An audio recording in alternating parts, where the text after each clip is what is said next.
নমস্কার। আজকের আলোচনা শুরু করার আগে যদি আমাদের কাজ আপনাদের ভালো লেগে থাকে তাহলে চ্যানেলটা সাবস্ক্রাইব করতে ভুলবেন না। লাইক, কমেন্ট, শেয়ার করলে আমরা আরও উৎসাহ পাব। নমস্কার। সত্যজিৎ রায়ের ফেলুদা সিরিজের অসাধারণ এক রহস্য কাহিনী বোসপুকুরে খুন খারাপি নিয়ে আজকে আমরা আলোচনা করব। চলুন এই গল্পের গভীরে যাওয়া যাক, যেখানে লোভ, শিল্প আর অপরাধ একে অপরের সাথে এমনভাবে জড়িয়ে আছে যা আপনাকে ভাবিয়ে তুলবে।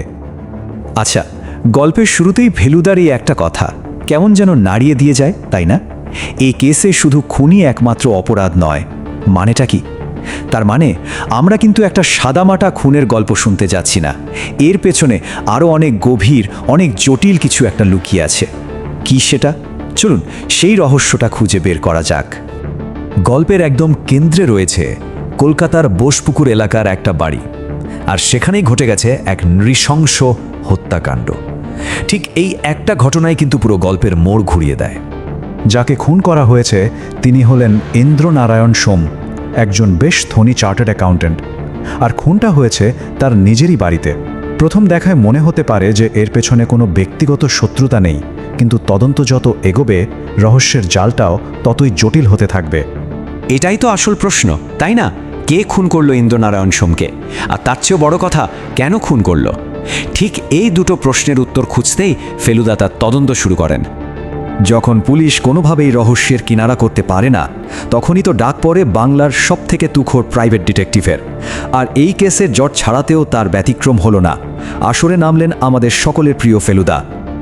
যারা হয়তো ফেলুদার সাথে খুব পরিচিত নন, তাদের জন্যে একটু বলে রাখি, প্রদোষ সি মিটার, যাকে আমরা ফেলুদা নামে চিনি, তিনি এমন একজন গোয়েন্দা যার পর্যবেক্ষণ ক্ষমতা আর যুক্তির ধার দুটোই অবিশ্বাস্য।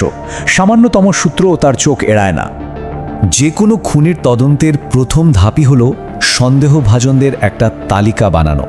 ফেলুদাও ঠিক তাই করলেন। ইন্দ্রনারায়ণ সোমের কাছের মানুষদের ওপরেই ফেলুদা তার অনুসন্ধানী চোখ রাখলেন, আর তাতেই উঠে এলো তিনটে নাম। তো সন্দেহের তালিকায় কারা কারা আছেন? দেখুন, 3 জন। আর ইন্টারেস্টিং ব্যাপার হলো প্রত্যেকেরই কিন্তু খুনটা করার একটা মোটিভ বা কারণ থাকতে পারে। প্রথম জন হলেন মণিমোহন সোম, মানে ভিকটিমের নিজের ছোট ভাই। উদ্দেশ্য সুজা সাপটা, উত্তরাধিকার সূত্রে পাওয়া দাদার বিশাল সম্পত্তি। দ্বিতীয় জন ম্যানেজার মোহনলাল, কে জানে হয়তো কোনো অজানা ব্যবসায়িক গোলমাল ছিল। আর 3 নম্বরে আছেন অমিয়নাথ বর্মন, একজন সঙ্গীতজ্ঞ। তার লোভ ছিল ইন্দ্রনারায়ণের একটা খুব দামি জিনিসের ওপর, একটা বেহালা। ফেলুদার নিজের মুখ থেকেই যখন এই কথাটা শোনা যায়, তখন পরিস্থিতিটা কতটা জটিল তা আন্দাজ করা যায়। তার চোখে এই কেসের সাথে জড়িত প্রত্যেকেই অপরাধী হতে পারে, কাউকেই এক কথায় সন্দেহের তালিকা থেকে বাদ দেয়া যাচ্ছে না। এবার আসা যাক সেই সব অদ্ভুত আর রহস্যময় সূত্রগুলোর কথায়, যেগুলো ফেলুদা এক এক করে খুঁজে বের করেন। প্রথম দেখায় হয়তো সূত্রগুলোকে অপ্রাসঙ্গিক মনে হতে পারে, কিন্তু এগুলোই আমাদের আসল অপরাধীর দিকে নিয়ে যাবে। প্রথমেই এই অদ্ভুত লাইনটার দিকে তাকানো যাক। ইন্দ্রনারায়ণের ডায়েরিতে লেখা, হ্যাপি বার্থডে হুকুমচাঁদ। হুকুমচাঁদ কে এই ব্যক্তি? কোনো বন্ধু নাকি কোনো আত্মীয়? এই সাধারণ শুভেচ্ছা বার্তার আড়ালে কি অন্য কোনো গোপন সংকেত লুকিয়ে আছে? প্রশ্নটা ফেলুদাকেও বেশ ভাবিয়ে তুলেছিল। আর ঠিক এখানেই ফেলুদার বুদ্ধির খেলাটা শুরু হয়।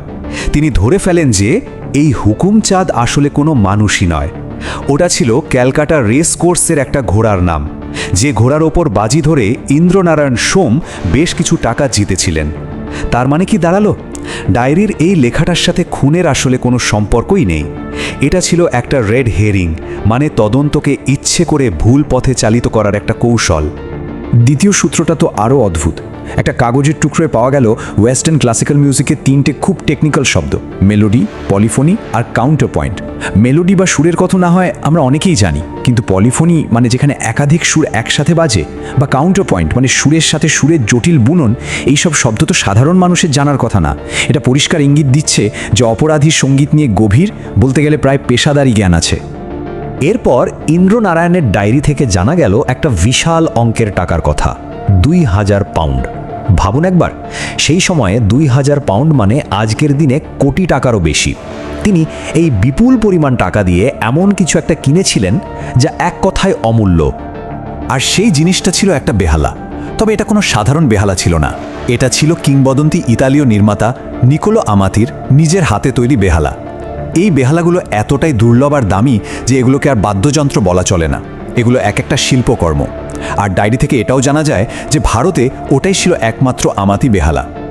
তো সব সূত্র তো পাওয়া গেল, এখন শুধু সেগুলোকে এক সুতোয় বাঁধার পালা।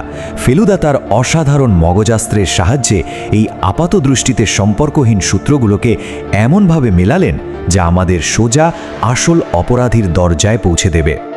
দেখুন ফেলুদা কি ব্রিলিয়েন্টলি পুরো কেসটা সলভ করলেন। প্রথমত তিনি বুঝলেন যে খুনের আসল উদ্দেশ্য ইন্দ্রনারায়ণের জীবন নেওয়া নয়, বরং তার কাছে থাকা সেই অমূল্য আমাটি বেহালাটা হাতিয়ে নেওয়া। দ্বিতীয়ত সঙ্গীতের ওই জটিল পরিভাষাগুলো শোনা মাত্রই ফেলুদার সন্দেহ সোজা গিয়ে পড়ল অমিয়নাথ বরলনের ওপর, কারণ একমাত্র তার মতো একজন সঙ্গীত বিশেষজ্ঞেরই এসব জানার কথা। তৃতীয়ত এই দুটো সূত্রকে মিলিয়ে ফেলুদার সিদ্ধান্তে এলেন যে বর্মণই ইন্দ্রনারায়ণকে খুন করে ভারতে থাকা একমাত্র আমাটি বেহালাটা চুরি করেছেন। আর সবশেষে ফেলুদা এটাও বুঝতে পারলেন যে ওই গানের পরিভাষা লেখা কাগজটা আসলে খুনির সাজানো একটা ফাঁদ ছিল। বর্মণ দেখতে চেয়েছিলেন তদন্তকারী আদৌ সঙ্গীতের এই গভীর জ্ঞান ধরতে পারে কিনা। এটা ছিল এক রকমের বুদ্ধির খেলা। সুতরাং সমস্ত প্রমাণ, সমস্ত যুক্তি একটাই মানুষের দিকে আঙুল তুলছে। খুনি আর কেউ নন, তিনি হলেন সঙ্গীতজ্ঞ অমিয়নাথ বর্মণ। শিল্পের প্রতি তার ভালোবাসা এতটাই অন্ধ লালসায় পরিণত হয়েছিল যে তার জন্য তিনি একটা মানুষকে খুন করতে দ্বিধা করেননি। এই পুরো গল্পটা আমাদের শেষে একটা খুব কঠিন প্রশ্নের সামনে দাঁড় করিয়ে দেয়। শিল্পের প্রতি ভালোবাসা যখন অবসেশন বা লালসায় পরিণত হয়, তখন তার শেষটা কোথায়?